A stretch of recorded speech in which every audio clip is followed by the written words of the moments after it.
Army chief general Asif Munir का एक 10 साला मनसूबा सामने आया। 10 साल का मनसूबा जो कि हर आर्मी चीफ की जानिब से, जनरल की जानिब से बनाया जाता है।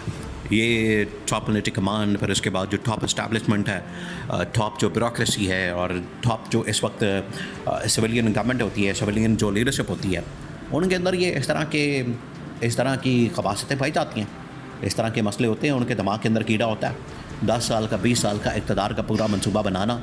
एक बार फिर से ये 10 साल मनसूबे की बात की गई। बहुत सारे व्लॉगर्स ने इसके ऊपर बात की, बहुत सारे व्लॉगर्स ने इसके ऊपर कहा और धमकियाँ में असल में ये बात की जाती है। जब भी उनकी जानिब से ये बात की जाती है, इन्फॉर्मेशन दी जाती है या इस हवाले से ख़बर दी जाती है, तो धमकियाँ में इस लहजे के अंदर कि फिर 10 साल के लिए इमरान खान को भूल जाए। 10 साल के लिए फिर इमरान खान को कोई नहीं हटा सकता। 10 साल के लिए इमरान खान को कोई नहीं निकाल सकता बाहर। इमरान खान को कोई नहीं अडयाला जेल से रिहा करवा सकता, क्योंकि 10 साल का मनसूबा जो है वो बन चुका है और 10 साल यही मॉडल चलेगा। और समझ नहीं आती कि ये 10 साल का मनसूबा किस तरह से चलेगा, क्योंकि आगे इलेक्शन भी होने। अभी जो इलेक्शन हुए, क्या इसी तरह के फिर इलेक्शन होंगे? क्या इसी तरह से निज़ाम को चलाया जाएगा?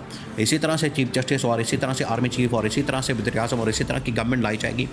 ये 10 साल का मनसूबा। और देखें, यही वो स्टेज है, यही वो मकाम है, यही वो वक्त है कि PTI को अब अपनी वापसी के लिए सरतोड़ कोशिश करने की ज़रूरत है।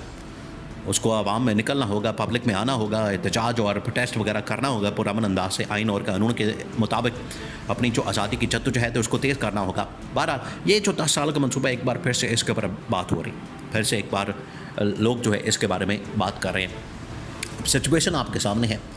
मुल्क के अंदर मादनियाती बिल के हवाले से सिक्योरिटी की सूरत हाल, दहशतगर्दी, महंगाई, बेरोज़गारी, पाकिस्तान के अंदर इतने मसाइल हैं, हालात बड़े ख़राब हैं। उसमें ये 10 साल का मनसूबा, एक तरफ आर्मी चीफ की तकरीर, दूसरी तरफ जो है वो शहबाज शरीफ को माइनस करने की बातें कि शहबाज शरीफ की जगह या तो किसी और को वज़ीर-ए-आज़म लगा दिया जाए। अगर शहबाज शरीफ पाकिस्तान के अंदर कोई वारदात डालने की कोशिश करता है, कोई साजिश करने की कोशिश करता है, कोई मनसूबा बनाने की कोशिश करता है, तो फिर इसको घर भेज दिया जाए, इसकी छुट्टी करवा दी जाए और इसकी जगह किसी और को लाया जाए। इसको जो है या तो पाकिस्तान के अंदर छुट्टी करा दी जाए, पाकिस्तान में रखा जाए, या फिर इसको लंदन भेज दिया जाए। इस तरह की बातें हो रही। पहले आप 10 साल मनसूबे को समझें। 10 साल अब जो मनसूबा है वो असल में उसका अब बाकायदा तौर पर ये जो चंद दिन पहले DG ISPR की जानिब से जो एक तकरीर रिलीज़ की गई army chief general Asif Munir की, इस बात का सबूत है। ताने बाने तो मिलते हैं, एक पूरा स्टोरी तो बनती है, कहानी तो बनती है। अगर आप इसको कनेक्ट करें तमाम के तमाम डॉट्स को, तो आपको पता लग जाए। आपको इस बात का अंदाज़ा हो सकता है कि ये डॉट्स को कनेक्ट करके तो एक 10 साल का मनसूबा बिल्कुल तैयार किया जा रहा है। सबसे पहले ये तो जब जनरल आसिफ ने बतौर आर्मी चीफ ओहदा संभाला था, तो उन्होंने पहले ही बता दिया था उनका जो विज़न था, उनकी जो सोच थी। उन्होंने जो इकोनॉमिक पॉलिसी बनाई, फिर उसके बाद यहाँ पर करप्शन के ख़िलाफ़, लूट मार के ख़िलाफ़, यहाँ पर स्मगलिंग के ख़िलाफ़ और कारोबारी लोगों के साथ मुलाकातें और आलमी सतह के ऊपर भी डिप्लोमेटिकली भी मुलाकातें, खारजा महाज के ऊपर भी मुलाकातें, ये जो तमाम चीज़ें की गई थी, इससे अंदाज़ा हो रहा था, पता लग रहा था कि ये कोई लंबा मनसूबा है, ये कोई बड़ा मनसूबा है जिसके ऊपर काम हो रहा है, जिसके ऊपर काम शुरू कर दिया गया, उसकी बुनियाद रखी जा रही है। और आज अगर जनरल आसिफ की जानिब से ओवरसीज़ कन्वेंशन से खिताब किया जाता है, उनका खिताब होता है और तकरीर होती है, वो सामने आती है, तो उसके अंदर बातें बड़ी वाज़ेह हैं, उसके अंदर चीज़ें बड़ी वाज़ेह हैं कि अगले 5 साल 10 साल के लिए उनका जहन के अंदर मनसूबा है कि हमने कहीं नहीं जाना, हम कहीं नहीं जा रहे और हमने मुस्तकिल रहना है। देखिए, अगर आइन और कानून के मुताबिक देखा जाए तो आर्मी चीफ की जो मुद्दत मुलाज़मत होती है वो 3 साल की होती है। हाँ, उसके अंदर अगर एक्सटेंशन डाल दी जाए, जो तकरीबन पिछले 15-20 सालों से एक नई टर्म सामने आई है, और 6 साल की, 8 साल की। वैसे तो माशाल्लाह पाकिस्तान के अंदर 10 साल के लिए, 8 साल के लिए, 10 साल के लिए लगते थे, लेकिन इन्होंने अब एक नया रास्ता निकाल दिया है कि एक्सटेंशन करवा दी जाए। तो इस तरह से एक हाइब्रिड निज़ाम, इस तरह से एक पूरा कंट्रोल किस्म का निज़ाम जो है वो चला के, और उसके अंदर अपने आप को बतौर आर्मी चीफ लगा के, चला के, हाइब्रिड सिस्टम को मुकम्मल कंट्रोल में करके तो चलाया जा सकता है निज़ाम। तो अब जनरल आसिफ की ये जो तकरीर है, इसके अंदर तो चीज़ें वाज़ेह नज़र आ रही हैं।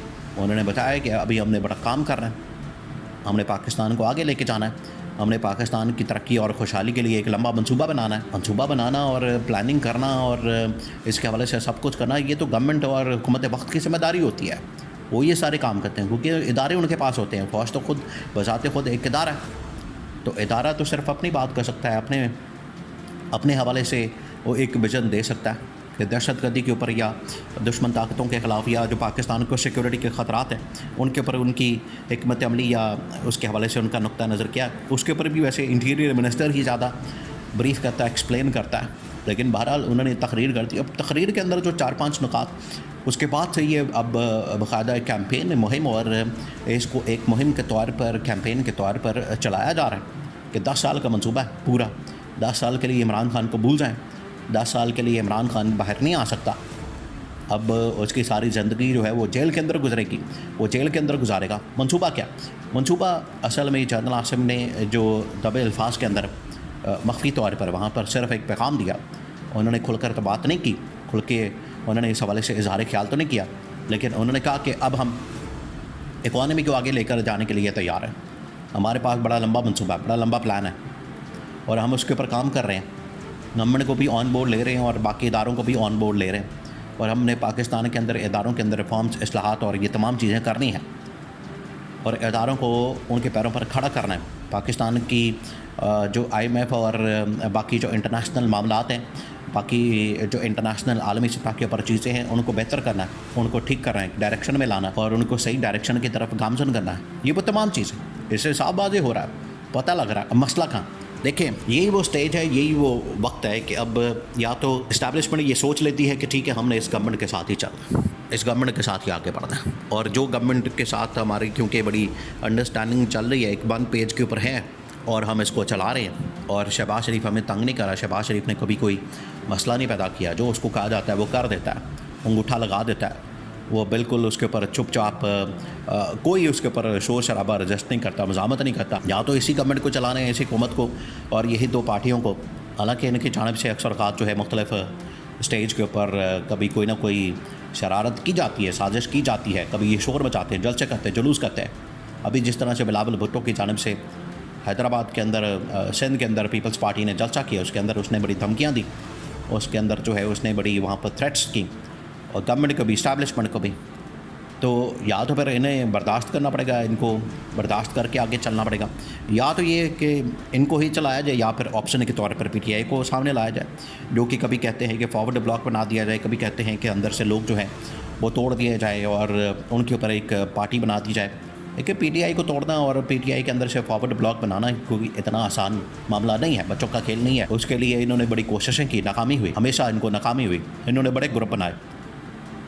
اب یہ 10 سال کا منصوبہ، یہ حکومت کے ساتھ اس طرح سے چلنا ناممکن ہے.